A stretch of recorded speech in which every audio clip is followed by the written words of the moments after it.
جی السلام علیکم ورحمۃ اللہ وبرکاتہ. کیسے ہیں آپ سب؟ امید ہے آپ سب خیریت سے ہوں گے. مجھے لگتا ہے اسٹارٹ کر دینا چاہیے، جو پھر ساتھ ساتھ آتے گئے ہم ان کو ایڈ کرتے جائیں گے.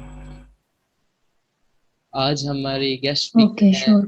محترمہ مہم حیا صفدر صاحبہ، جو پاکستان کی ایک بہت معروف اور بہت اچھی شاعرہ ہیں. میں نے خود ان کی شاعری پڑھی اور مجھے بڑی پسند آئی.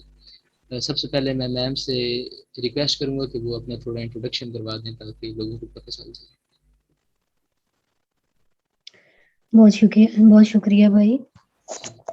جی میرا نام مہم صفدر ہے اور میرا تخلص جو ہے وہ حیا ہے. تو کلمی نام میرا مہم حیا صفدر ہے. میرا تعلق جو ہے ٹوبا ٹیک سنگھ سے ہے. میں نے ریسنٹلی ابھی بی ایس آنرس کیا ہے بایو کیمسٹری میں. اور ماشاء اللہ. شاعری اس کے علاوہ نثر میں کالم نگاری کرتی ہوں. دیگر اصناف جیسے 100 لفظی کہانیاں، مضمون، افسانہ، افسانچہ اور ایسی چیزیں جو ہیں نثر کی، ان میں بھی طبع آزمائی ہوتی رہتی ہے. ماشاء اور شاعری میں غزل، نظم، سبھی اقسام جو ہیں اس کی، ان میں بھی طبع آزمائی ہوتی ہے. تو آپ نے مجھے پرخلوص دعوت دی. جی میں خود کو جو ہے ابھی تک خود کو طالب علم ہی سمجھتی ہوں، کیونکہ جو سیکھنے کا سلسلہ ہے وہ تو آخر تک جاری رہتا ہے. تو میں بہت مشکور ہوں آپ کی کہ مجھے آپ نے اس قابل سمجھا اور موقع دیا کہ جو کچھ میرے پاس علم ہے تھوڑا بہت، یا جتنا میں نے اپنے اساتذہ سے سیکھا، سرزر فراغ بلا شبہ کسی تعارف کے محتاج نہیں ہے. جی جی بالکل.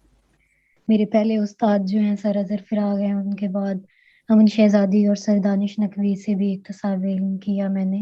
صحیح صحیح. تو جو میرے دامن میں چند علم و ادب کے کچھ موتی ہیں، میری کوشش ہوگی کہ اس مختصر سے وقت میں آپ سب کو ان کی چمک دکھلا سکوں. جی جی انشاءاللہ. میں آپ کا تو بہت بہت شکریہ ادا کرتا ہوں. تو آپ نے میری ریکویسٹ قبول کی اور آپ آئیں. اور سب سے بڑی بات یہ کہ میں تمام لوگوں کو بھی بتا دوں کہ میں میم کا جو شاعری کا ہے وہ فین ہوں.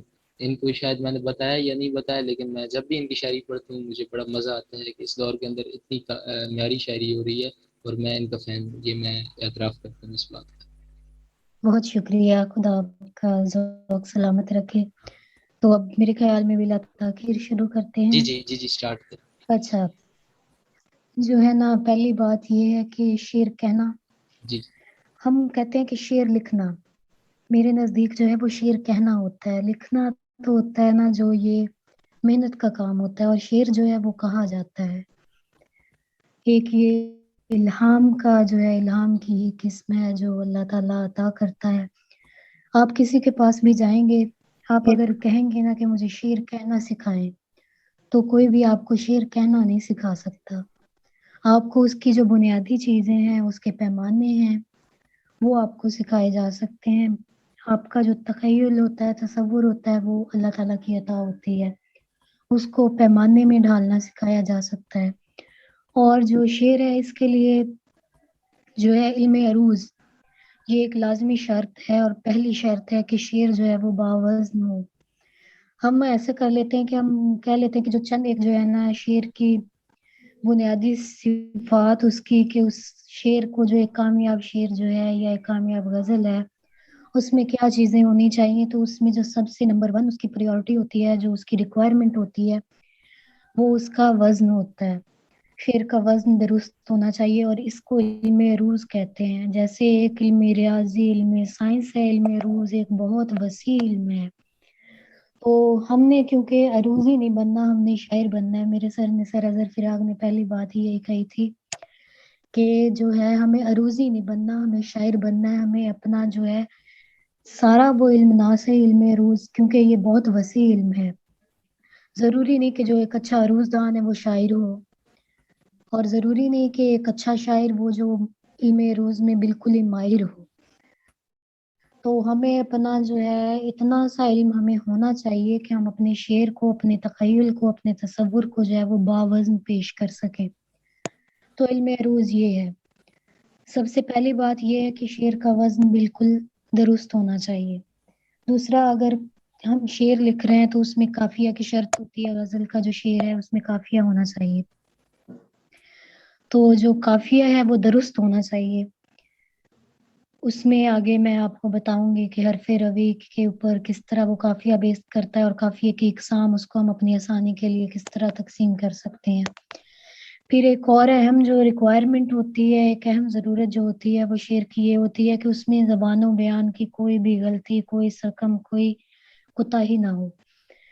مطلب اس میں کہیں کوئی املا کی غلطی نہ ہو، کہیں کوئی تلفظ کی غلطی نہ ہو، اور ہم نے اسے صحیح بیان کیا ہو، واحد جمع مذکر مؤنث جو ہے اس کا صحیح استعمال کیا جائے۔ آج کل ہم دیکھتے ہیں کہ بہت یہ عام غلطیاں ہیں، بڑے بڑے شعراء جو ہیں وہ بھی کر جاتے ہیں کہ جمع کے ساتھ وہ واحد لگا دیتے ہیں اس کا فعل جو ہوتا ہے، اور واحد کے ساتھ اس کا جو فعل ہے وہ جمع میں لگا دیتے ہیں، جیسے لڑکیاں کرتی ہیں کی بجائے وہ لڑکیاں کرتی ہیں کر دینا، اس طرح کا جو ہے وہ ہو جاتی ہیں مسٹیکس۔ اس لیے جو اس کے اندر شعر کے اندر زبان و بیان کی جو غلطیاں ہیں وہ نہ ہوں۔ پھر شعر جو ہوتا ہے وہ دو با وزن مصرے جو ہوتے ہیں وہ شعر بناتے ہیں۔ ہر شعر کا جو غزل میں اگر جو شعر ہوگا اس کا جو ہے وہ مضمون، ہر شعر کا خیال، ہر شعر کا جو ہے وہ جدا ہوتا ہے۔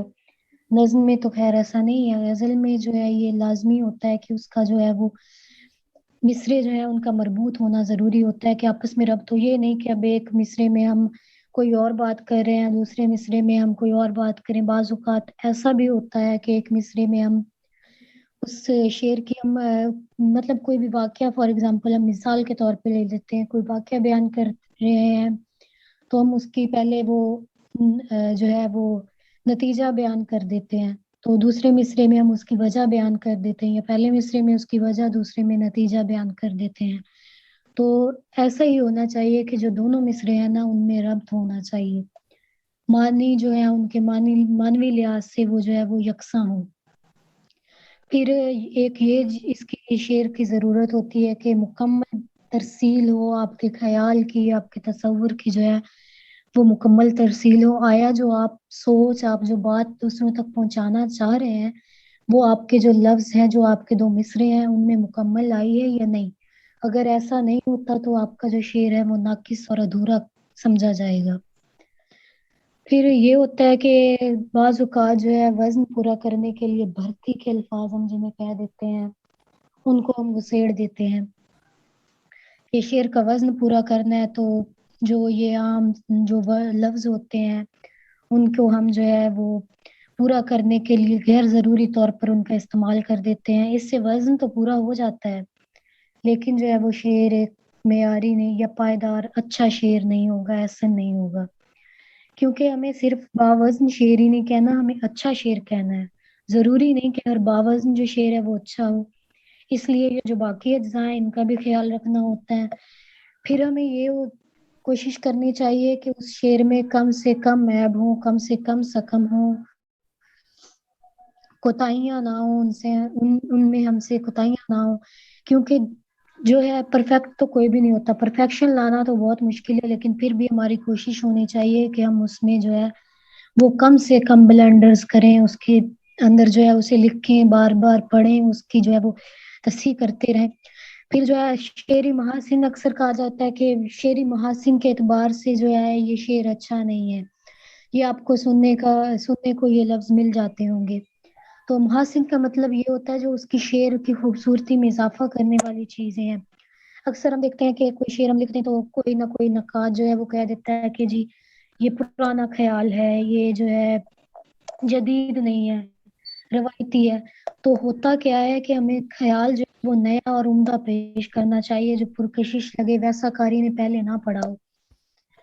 مطلب یہ ہے کہ ہوتا تو وہی ہے کہ لے دے کر وہی چند ایک مضامین ہیں، چند ایک جو ڈکشن ہے، چند ایک الفاظ ہیں جو رپیٹ ہو رہے ہوتے ہیں، لیکن اس کو ہم اپنے انداز میں اچھے سے اچھا جتنا بہتر کر سکتے ہیں ہم اسے کریں اور ہم اسے پیش کریں۔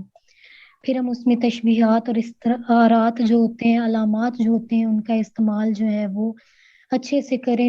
یہ نہیں کہ ہم زبردستی کی علامتیں یوز کرتے جائیں، استعارے یوز کرتے جائیں، تشبیہات یوز کرتے جائیں۔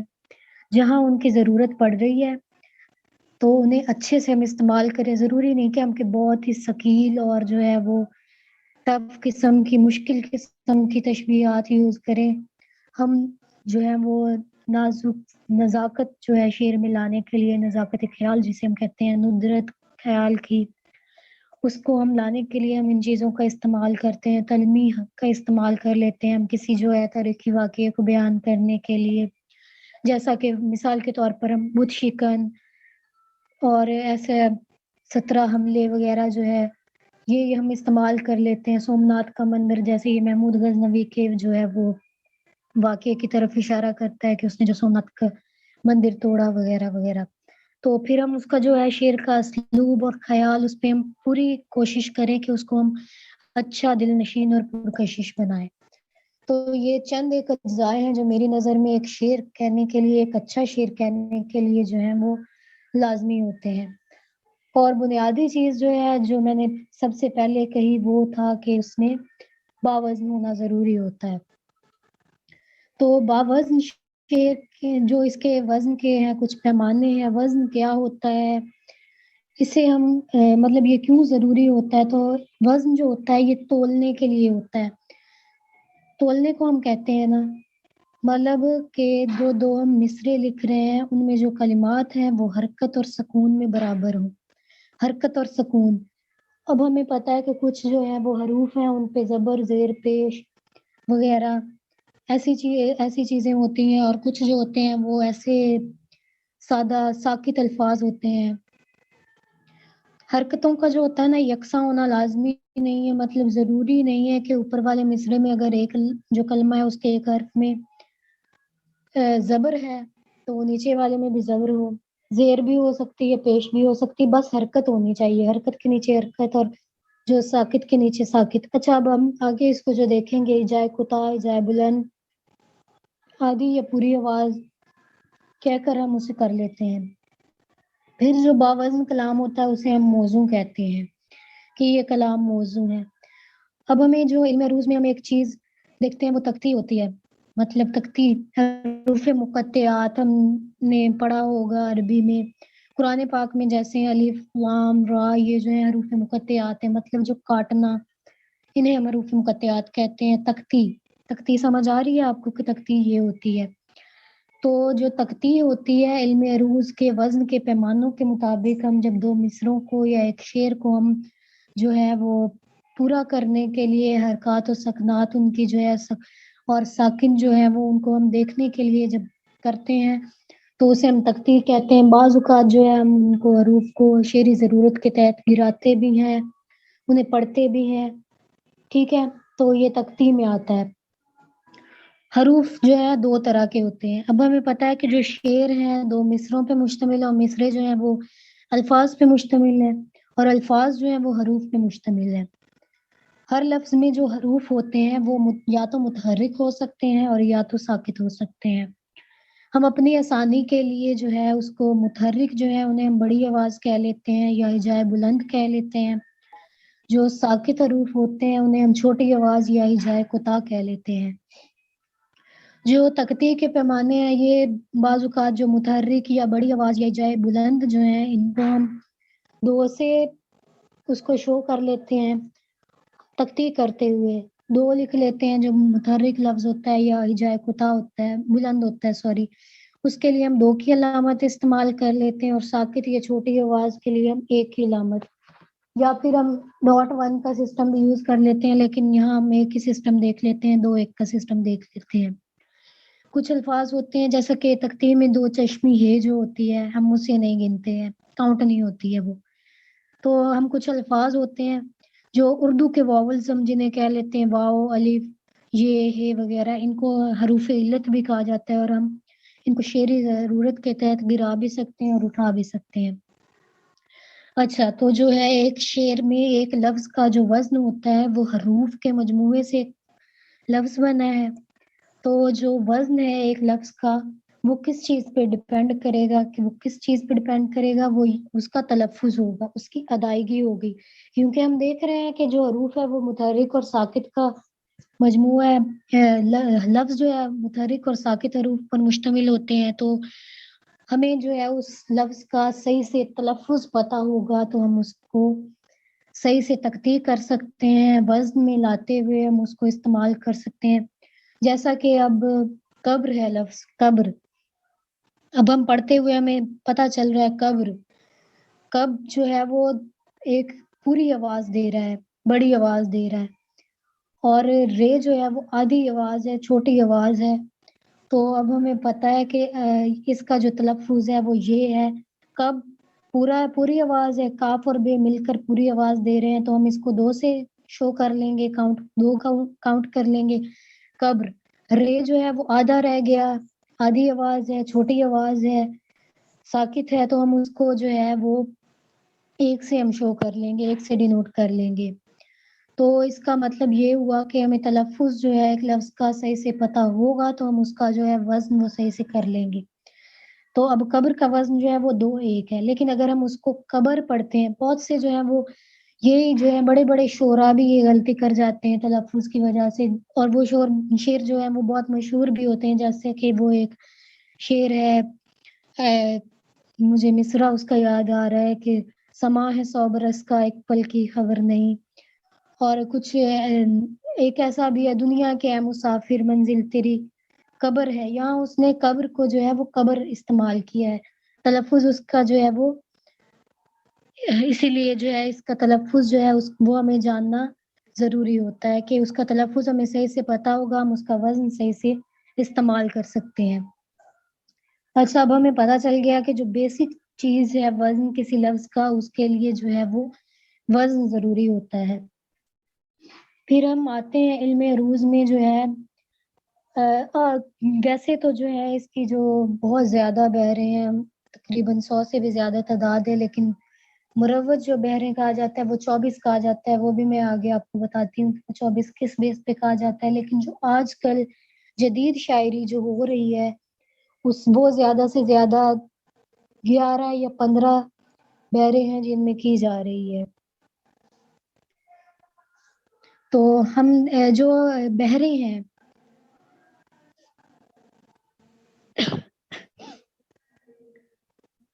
معذرت، جو بحریں ہیں وہ بنتی ہیں اراکین سے، جو ارکان ہوتے ہیں ان پہ مشتمل ہوتی ہیں. تو یہ بہت سادہ ایک جو ہے ہم ان کو اپنی فنگر ٹپس پر جو ہے چند اراکین کو ہم لے سکتے ہیں، یاد کر سکتے ہیں، کیونکہ اگر ہم جو ہے اتنے مشکل پہاڑے اپنے بچپن میں یاد کر سکتے ہیں تو یہ چند اراکین اور چند بحریں اپنی فنگر ٹپس پہ رکھنا یا یاد کرنا اتنا مشکل کام نہیں ہے. تو ہم 12 جو اراکین ہیں اس کے دیکھ لیتے ہیں. علم عروض میں جو متعدد دفعہ یوز کرتے ہیں یہ بیسک اراکین ہیں، یہ ارکان جو ہیں اس کے بیسک ہیں، باقی جو ہیں وہ اس کے ضعاف ہیں. مطلب ہم نے دیکھا کہ گرانا اور اٹھانا، ہم شعری ضرورت کے تحت لفظوں میں سے جو ہے حروف کو گرا اٹھا سکتے ہیں، اس کو گرا اٹھا کے جو ہے ہم ضعاف بناتے ہیں. وہ ضعاف جو ہے اراکین کے ہوتے ہیں. پھر آگے جو ہے وہ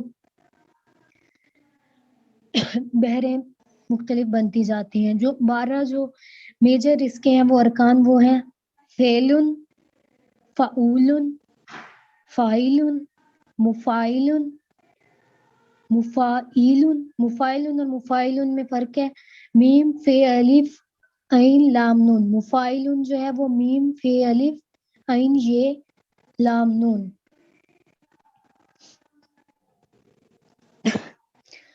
اس کے علاوہ جو ہے فاعلات، فاعلات. ایک فاعلات جو ہے وہ فے الف عین لام الف تے نون، اور فاعلات فے کے اوپر زبر، عین کے نیچے زیر، لام الف لا تے نون تن. فاعلات یہ جو ہے ہم اس کی ادائیگی سے ہم دیکھ رہے ہیں، ہمیں پتہ چل رہا ہے کہ کون سا جو حرف ہے وہ متحرک ہے، کون سا حرف جو ہے وہ ساکن ہے. پھر ہے مفاعلات. مفاعلات میم زبر فے الف فا عین زیر لام الف لا تے نون تن. فاعلات. متا فاعل، میم کے اوپر بھی زبر ہے، تے کے اوپر بھی زبر ہے، یہ آدھی آواز ہے، آدھی آواز ہے. فے عین لام نون. مستفیل. فعلات، یہ فعلات جو ہے فے الف فا عین کے نیچے زیر، لام کے اوپر زبر، اور تین تن. ٹھیک ہے, یہ میں ریٹن فارم میں بھی جو ہے وہ شارق بھائی کو بھیج دوں گی, وہ گروپ پہ آپ کو شیئر کر دیں گے. اچھا آگے دیکھتے ہیں. انہی ارکان کے جو مجموعے سے, انہی ارکان کے ملنے سے جو ہے وہ بحریں بنتی ہیں. بحریں جو ہیں وہ دو طرح کی ہوتی ہیں. ایک ہوتی ہیں یک رکنی,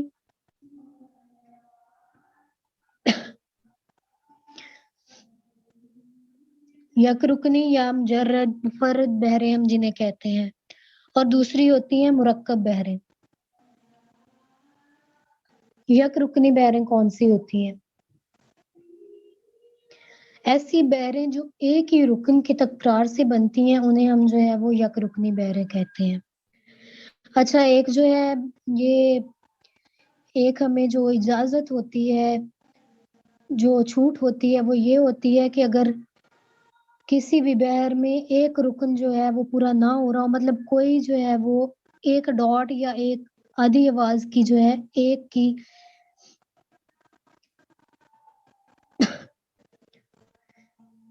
جگہ بچ رہی ہو تو ہم اسے استعمال کر سکتے ہیں.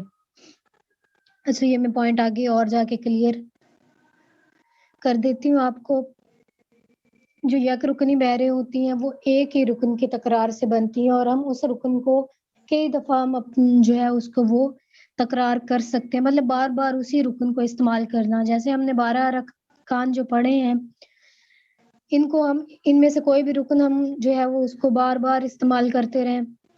جیسے فعل دو دفعہ استعمال کریں, فعل 3 دفعہ استعمال کر سکتے ہیں, فعل چار دفعہ استعمال کر سکتے ہیں, فعل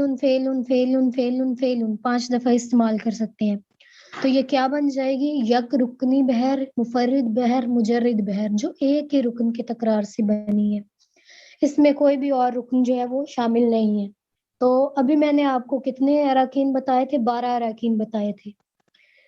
اگر ہم ایک رکن کی تکرار کرتے جائیں بار بار تو 24 بحریں جو ہیں, مطلب 12 بحریں تو اسی طرح بن جائیں گی نا, کہ ہم اس کی تکرار کرتے جائیں, یک رکنی بحریں بنتی جائیں گی. اب ہم اس کی مختلف جو ہے وہ تعداد میں ہم اس کی تکرار کر سکتے ہیں. فعل 2 دفعہ بھی کر سکتے ہیں, فعل 3 دفعہ بھی کر سکتے ہیں, فعل 4 دفعہ بھی کر سکتے ہیں. تو مطلب ایک ہی رکن کی تکرار سے جو منفرد یا مجرد یک رکنی بحر بنی ہے وہ بھی کتنی ہی طرح کی بحر بن سکتی ہے. 3 طرح کی بھی بن سکتی ہے, 4 طرح کی بھی بن سکتی ہے. مثال کے طور پر اگر ہم کہہ لیں کہ مطلب 3 طرح ہم اس کو کر لیتے ہیں کہ 3 بار ہم اس کو تکرار کرتے ہیں. 3 تکرار, ایک دفعہ 2 دفعہ تکرار کریں, ایک بار ہم 3 دفعہ تکرار کریں, ایک دفعہ ہم جو ہے اس کی وہ 4 دفعہ تکرار کریں. ایک بحر کی بن گئی 3 بحریں, اور 3 ضرب 12, ٹھیک ہے, 36 تو یہی بن گئے. ایک آپ شعر کہنا چاہتے ہیں, شاعر پہ کوئی پابندی نہیں, وہ چاہے تو اپنا سارا کلام ایک ہی بحر میں کہتا جائے, کوئی اسے روک ٹوک نہیں, بس باوزن ہونا چاہیے, وہ ایک ہی بحر میں اپنا سارا کلام کہہ سکتا ہے.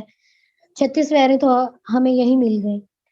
ہم نے یک رکنی 36 بحریں بنا لی. ہم اس کو بار بار اس کو جو ہے ہم حروف جو اراکین ہیں اس کی تکرار سے ہم بنا سکتے ہیں, ہم اس کو استعمال کر سکتے ہیں. اور ضروری نہیں ہے کہ 4 مرتبہ ہی تکرار ہو, وہ کتنی مرتبہ تکرار ہوتا ہے. بلکہ جو بحر ہندی متقارب ہے, جو جیسا ہم فعل کرتے ہیں, اس کی ہم یہ 7 دفعہ بھی ہم کر سکتے ہیں تکرار, 8 دفعہ بھی کر سکتے ہیں, 6 دفعہ بھی کر سکتے ہیں. ٹھیک ہے, سمجھ آ رہی ہے؟ جی جی میم سمجھ آ رہی ہے. کسی کو کوئی جی پرابلم ہے تو وہ 7 کوشچن کر سکتے ہیں.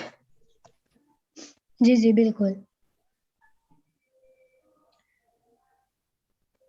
اچھا تو ابھی جو ہے فعل کی بحر جو ہے یہ ہم اسے میر سے بھی منسوب کرتے ہیں, بحر ہندی متقارب کو.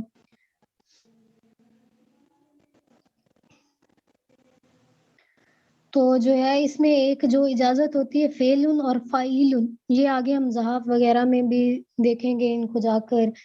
تو جو فعل اور فاعل, اس کا وزن جو ہوتا ہے مطلب یہ برابر ہوتا ہے. اگر یہ بحر ہندی متقارب جو ہے یعنی فعل کی بحر جو ہے مفرد یک رکنی جو بحر ہے, اس کی اسی میں، صرف اسی بحر میں، یہ یاد رکھیے گا کہ صرف اسی بحر میں یہ اجازت ہوتی ہے ہمیں کہ ایک ڈاٹ جو ہے مطلب ایک آدھی آواز اور دوسرے آدھی آواز جو ہے اس کو ہم جوڑ کر ایک پوری آواز بنا سکیں. مطلب ایک جو حرف ہے، ایک حرف کسی لفظ کا بچ رہا ہے تو اگلے لفظ کا جو پہلا حرف ہے اگر وہ ساکت ہے تو یہ دونوں مل کر ایک پوری آواز دیں گے تو وہ فا ای جو ہے وہ فے بن جائے گا.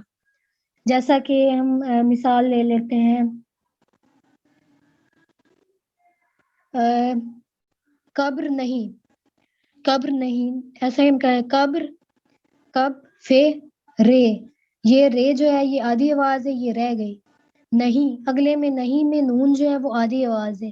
رے اور نون آدھی آواز اور آدھی آواز مل کے مطلب ایک مل کر دو بنا دیں گے. اور یہ صرف جو ہے وہ فعلن کی بحر میں یہ اجازت ہے. ابھی تک ہم نے دیکھی تھی یک رکنی یا مجرد یا مفرد بحریں. آگے ہم دیکھتے ہیں کہ مرکب بحریں کیا ہوتی ہیں. مرکب بحریں جو ہوتی ہیں وہ مختلف جو اراکین ہیں ان کے جو اشتراک سے بنتی ہیں، ان کے ملنے سے بنتی ہیں. مفرد بحروں اور یہ جو ہے مرکب بحروں میں جو مین فرق ہے وہ یہی ہے کہ وہاں جو ہے ایک ہی رکن کی بارہا تکرار ہوتی ہے، جبکہ مرکب بحریں جو ہیں وہ مختلف اراکین کے ملنے سے بنتی ہیں. جیسے فاعل، مفاعل، مفاعل، فاعل. ٹھیک ہے، اس میں یک رکنی بحر میں جو ہے وہ جتنی مرضی بار جو ہے وہ ایک ہی رکن کو دہرا لیا جاتا ہے، لیکن یہاں جو ہے وہ مختلف اراکین کو جو وہ ہے کاؤنٹ کر کے اس کو وہ کر کے برابر اس کے پیمانے ہوتے ہیں ان کو کر کے یہ جو ہے وہ کیا جاتا ہے. اچھا، اب ہم نے اس کا وزن دیکھ لیا. ایک شعر کا وزن ہونا جو ہے باوزن ہونا سب سے ضروری ہوتا ہے.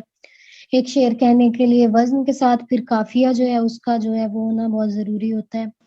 قافیہ جو ہم آواز الفاظ ہوتے ہیں انہیں ہم قوافی کہتے ہیں.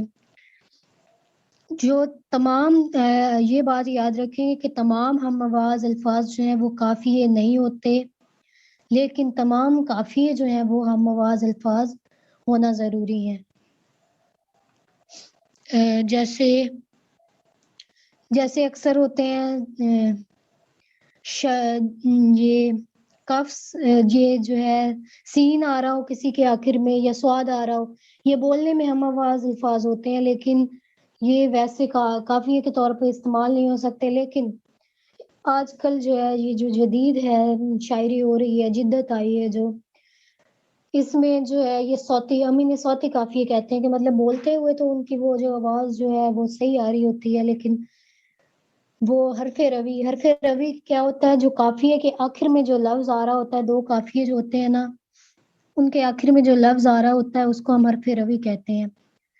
دو جو حروف ہیں ان کا قافیہ ہونے کی جو لازمی شرط ہے وہ حرف روی ہے، لیکن آج کل جدید شاعری میں اس شرط کو جو ہے وہ پورا نہیں کیا جاتا. جیسے یہ چل رہا ہے زوئیں کسی کے آخر پہ آ رہا ہے، کسی کے آخر پہ سواد آ رہا ہے تو اس کو وہ جو قافیے کے طور پہ استعمال کیا جا رہا ہے. کسی کے وہ کاف کینچی والا آ رہا ہوتا ہے، ناک اور آنکھ جو ہے اس کو بطور قافیہ یوز کیا جا رہا ہوتا ہے، حالانکہ جو کاف کینچی والا اور کاف جو کتاب والا یہ حرف روی نہیں ہے. تو جو یہ استعمال ہو رہے ہیں یہ صوتی قافیے، اور ان کی اجازت تب ہے جب بہت ہی کوئی آپ عمدہ مضمون جو ہے اپنے شعر میں سمو رہے ہیں، بہت ہی کوئی عمدہ کوئی جدید مضمون ہے، جدید خیال ہے، آپ کو اس خیال کو بچانا ضروری ہے تو آپ اس میں جو ہے یہ صوتی قافیے استعمال کر سکتے ہیں. ادروائز جو ہے حرف روی جو ہے یہ لازمی شرط قافیے کا اصول ہے لازمی، کہ تو ہم یہ کہہ سکتے ہیں کہ قافیے کا پہلا اصول ہے قافیے جو ہے وہ ہم آواز الفاظ ہوں. دوسرا جو ہے وہ آخری اصلی حرف جانی کے جو آخر پہ آ رہا ہوتا ہے ایک حرف کے دو حروف جو ہے نا، قافیے جو ہوتے ہیں پہلے شعر کے دونوں مصروں میں اور آگے والے غزل کے جو اشعار ہیں ان کے دوسرے مصرے میں لازمی آنا چاہیے، ہر دوسرے مصرے میں جو ہے وہ لازمی آنا چاہیے قافیہ. تو وہ حرف جو ہے وہ ایک جیسا ہونا ضروری ہوتا ہے، اس کو ہم حرف روی کہتے ہیں. جیسا ہے کہ مثال لے لیتے ہیں ہم کوئی سے بھی دو لفظ، کسک، چمک، دونوں کے آخر پہ کاف آ رہا ہے کتاب والا، تو یہ کیا ہے؟ حرف روی ہے. اس کی جو ہے وہ